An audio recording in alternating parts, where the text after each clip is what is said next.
नमस्कार, आपके साथ मैं हूं दीपिका शर्मा और आप देख रहे हैं क्राइम तक।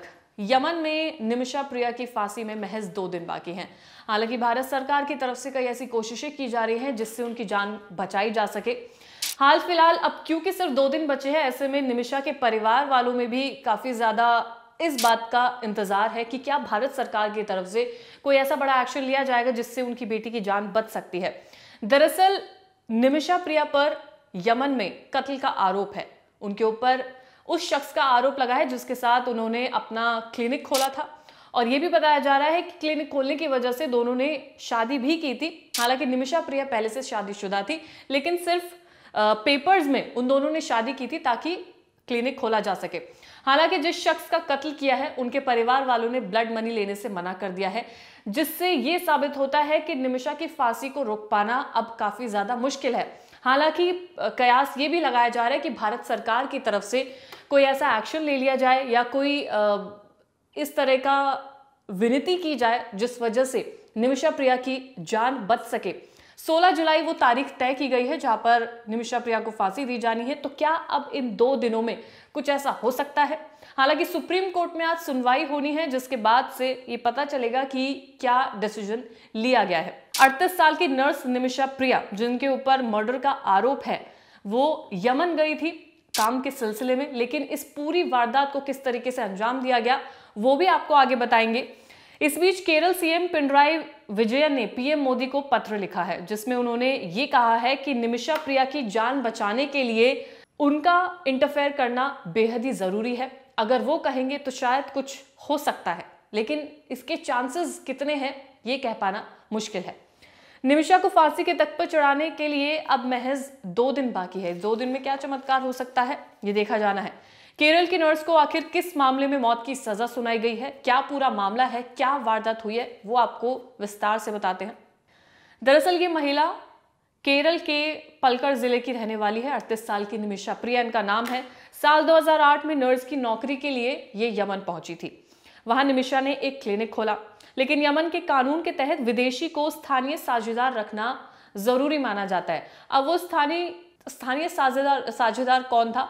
वो शख्स था जिसका कत्ल निमिषा ने किया है। यमन का नागरिक तलाल अब्दो मेहदी, उसने उसे अपना साझेदार बनाया।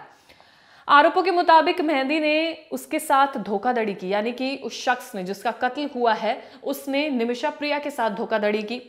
पहले उससे पैसे हड़पे और उसके साथ शादी का झूठा दावा भी किया, यह भी बताया जा रहा है। परिवार की याचिका बताती है कि मेहदी ने निमिषा को मानसिक रूप से प्रताड़ित किया, शारीरिक रूप से भी प्रताड़ित किया है। ये वो आरोप है जो निमिषा के परिवार ने उस पर लगाए हैं। साल 2017 में निमिषा ने मेहदी को बेहोश किया और अपना पासपोर्ट लेने की कोशिश की। दरअसल आरोपों के तहत ये बताया जा रहा है कि निमिषा प्रिया का पासपोर्ट मेहदी ने अपने पास रख लिया था। मेहदी वो शख्स है जिसका कत्ल हुआ है, जिसके ऊपर यह भी आरोप है कि उसने निमिषा को प्रताड़ित किया है। उसने निमिषा का पासपोर्ट अपने पास रख लिया था। वो उसे किसी एक जगह से दूसरी जगह जाने नहीं दे रहा था, जिसकी वजह से निमिषा प्रिया ने एक कदम उठाया। वो कदम ये था कि निमिषा प्रिया ने तय किया कि वो मेहदी को बेहोश करेगी। बेहोश करने के बाद वो अपना पासपोर्ट लेगी और वहां से भाग जाएगी। लेकिन उस ड्रग का ओवरडोज इतना हो जाता है कि मेहदी की मौका वारदात पे मौत हो जाती है। घबराहट में निमिषा और उसकी साथी नर्स ने शव के टुकड़े किए और उसको एक टैंक में फेंक दिया। अब यहां पर ये जो कत्ल था वो काफी ज्यादा संगीन हो जाता है। मेहदी की हत्या का पता चलने के बाद निमिषा को गिरफ्तार कर लिया जाता है और उसने अपना आरोप एक बयान दिया जिसमें उसने अपने सारे गुनाह कबूल किए। सना की अदालत ने उसे मौत की सजा सुनाई। उसने इस फैसले को यमन की सुप्रीम कोर्ट में चुनौती दी, लेकिन उसकी अपील को खारिज कर दिया गया और मौत की सजा को बरकरार रखा गया। जो फांसी की सजा दी जानी थी वो बरकरार थी। निमिषा ने फिर यमन के राष्ट्रपति से दया की अपील की। उसने बताया कि उसकी एक बच्ची है। उसने बताया कि किस सर्कमस्टेंसेस में उसने इस कत्ल को अंजाम दिया। उसने ये भी बताया कि मेहदी ने उसे कितना ज्यादा प्रताड़ित किया और राष्ट्रपति के सामने ये उसने अपील की, लेकिन राष्ट्रपति ने इससे इनकार कर दिया। मृतक तलाल अब्दो मेहदी का परिवार हत्या के अपराध को माफ करने के बदले ब्लड मनी लेने से मना कर रहा है। निमिषा प्रिया के लिए सभी कानूनी प्रयास किए गए हैं, लेकिन उसके खिलाफ आरोप इतने ज्यादा गंभीर थे कि सभी प्रयास विफल रहे और अभी तक भी तमाम जितने भी प्रयास किए जा रहे हैं वो विफल ही साबित हो रहे हैं। कई राजनीतिक दल और निमिषा प्रिया को के जो उनके चाहने वाले हैं और ये जो तमाम दल हैं, इन्होंने भी कोशिश की कि निमिषा प्रिया की सजा को टाला जा सके या फांसी की सजा को हटाया जा सके। भारत सरकार से इस मामले में हस्तक्षेप करने की मांग की जा रही है, जिस पर कोर्ट में आज सुनवाई भी होनी है। यमन का न्याय इस्लामी शरिया पर आधारित है। अब ये क्या चीज होती है वो आपको बताते हैं। यहाँ पर दिया यानी कि ब्लड मनी की व्यवस्था कानूनी है, यानी कि जिस परिवार के साथ ऐसा कुछ हुआ है, यानी कि मेहदी के परिवार को अगर पर्टिकुलर अमाउंट उसे दिया जाता है जिसके बदले में वो निमिषा प्रिया को माफ कर दे, तो ये फांसी की सजा खत्म की जा सकती है।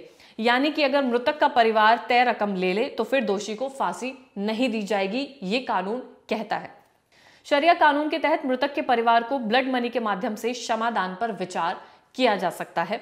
ब्लड मनी का मतलब होता है दंड से बचने के लिए दिए जाने वाले उस आर्थिक मुआवजे से, यानी कि वो एक आर्थिक मुआवजा उस परिवार को दिया जाता है जिस परिवार ने अपना कोई भी शख्स खोया है, उस परिवार की तरफ से जिस शख्स ने ये कत्ल को अंजाम दिया। यानी कि निमिषा प्रिया का परिवार मेहदी के परिवार को एक पर्टिकुलर अमाउंट देता, जिसके बाद से अगर वो एक्सेप्ट करते तो फांसी की सजा को खत्म कर दिया जाता। अब दोषी की तरफ से पीड़ित परिवार को ये तमाम चीजें दी जाती है। अगर ब्लड मनी का भुगतान किया जाता है तो मृतक के परिवार की तरफ से फांसी माफी को एक्सेप्ट किया जाता है, फांसी की सजा को खत्म कर दिया जाता है। निमिषा के मामले में उनके परिवार और सेव निमिषा प्रिया एक्शन काउंसिल ने लगभग 1 मिलियन यानी कि 8.5 करोड़ की पेशकश की है, लेकिन जो सामने वाला परिवार है, जो मृतक का परिवार है, उन्होंने इस ब्लड मनी को लेने से इनकार कर दिया है। कई केरल के नेता, सांसद और जितने भी सामाजिक संगठन हैं, इन सब ने ये पैसे मिलाए हैं, यानी कि केरल में जितने भी नेतागण हैं, सांसद हैं, इन सब ने ये अमाउंट इकट्ठा किया और परिवार के सामने पेशकश भी रखी। निमिषा को फांसी से बचाने में तमाम दिक्कतें आई, क्योंकि ये जो ब्लड मनी है उससे परिवार ने इनकार कर दिया है। दिक्कतें क्या है? पहली दिक्कत यह है कि निमिषा के मामले में समस्या ये है कि मृतक मेहदी का परिवार ब्लड मनी एक्सेप्ट नहीं कर रहा है। दूसरा है, बिना उसके सहमत हुए यमन की अदालत या राष्ट्रपति कोई भी इस फांसी को सजा नहीं टाल पाएगा। भारत सरकार ने भी विदेश मंत्रालय के माध्यम से यमन में तमाम दरवाजे खटखटाए, लेकिन कहीं से भी कोई मदद निमिषा के परिवार को नहीं मिली है। वहां चल रहे जो गृह युद्ध है वो भी एक बहुत बड़ा मसला है। हूती विद्रोहियों के नियंत्रण के कारण इस सजा को खत्म कर पाना, कम कर पाना, बातचीत कर पाना, ये प्रयास काफी ज्यादा कठिन हो रहे हैं। उनके आपसी युद्ध इतने ज्यादा हैं, हूती विद्रोही का कंट्रोल इतना ज्यादा है कि बातचीत करना मुश्किल हो रहा है। अब वहां पर एम्बेसी तो है, इंडियन एम्बेसी, लेकिन वहां पर काम करने वाला कोई इंडियन मौजूद नहीं है। बात किसके जरिए कैसे की जाए, ये एक बहुत बड़ी समस्या बन रही है। अब उम्मीद इस बात पर टिकी है कि भारत सरकार या सुप्रीम कोर्ट की पहल पर कोई भी राजनयिक चमत्कार हो जाए और निमिषा की फांसी को रोका जा सके। अब जिससे यमन में प्रभावशाली शेख, स्थानीय नेता या धार्मिक नेता मृतक के परिवार को मनाने की कोशिश कर सके। अगर यहां से कोशिश की जाए तो वहां के जो शेख है, नेता है, या जितने भी ऐसे लोग हैं, धार्मिक नेता है, उनसे बातचीत की जाए, वो मृतक के परिवार यानी कि मेहदी के परिवार से बातचीत करे और इस सजा को टाला जा सके। ऐसे प्रयास किए जा सकते हैं। अगर ऐसा हुआ तो निमिषा को एक दूसरी जिंदगी मिल सकती है, वरना 16 जुलाई यानी कि 2 दिन बाद सुबह यमन की जेल में भारतीय नर्स का नाम हमेशा के लिए खत्म हो जाएगा। ये प्रयास जितने भी किए हैं अब तक, वो सारे विफल हो जाएंगे। सुप्रीम कोर्ट आज उस याचिका पर सुनवाई करेगी जिसमें केंद्र को भारतीय नर्स को बचाने के लिए राजनयिक माध्यमों का इस्तेमाल करने का निर्देश देने का अनुरोध किया गया है। इस सुनवाई में क्या होता है वो भी देखना बाकी है, लेकिन जो प्रयास किए जा रहे हैं वो लगातार, चाहे नेता है, राजनेता है, सांसद है, धार्मिक नेता है, तमाम लोगों की तरफ से किए जा रहे हैं। अब सरकार की तरफ से तो पूर्ण प्रयास किए जा रहे हैं, लेकिन वहां तक इस बात को पहुंच पाना, मेहदी के परिवार का समझ पाना, इस सजा को माफ कर पाना एक बहुत बड़ा मुद्दा नजर आ रहा है। 2 दिन बाद क्या होगा, इस पर सबकी निगाहें टिकी हैं। नर्स निमिषा प्रिया की फांसी रुकेगी या मिलेगी, इस पर भी सबकी निगाहें टिकी। फिलहाल क्राइम तक आपको पूरी अपडेट्स देता रहेगा। धन्यवाद।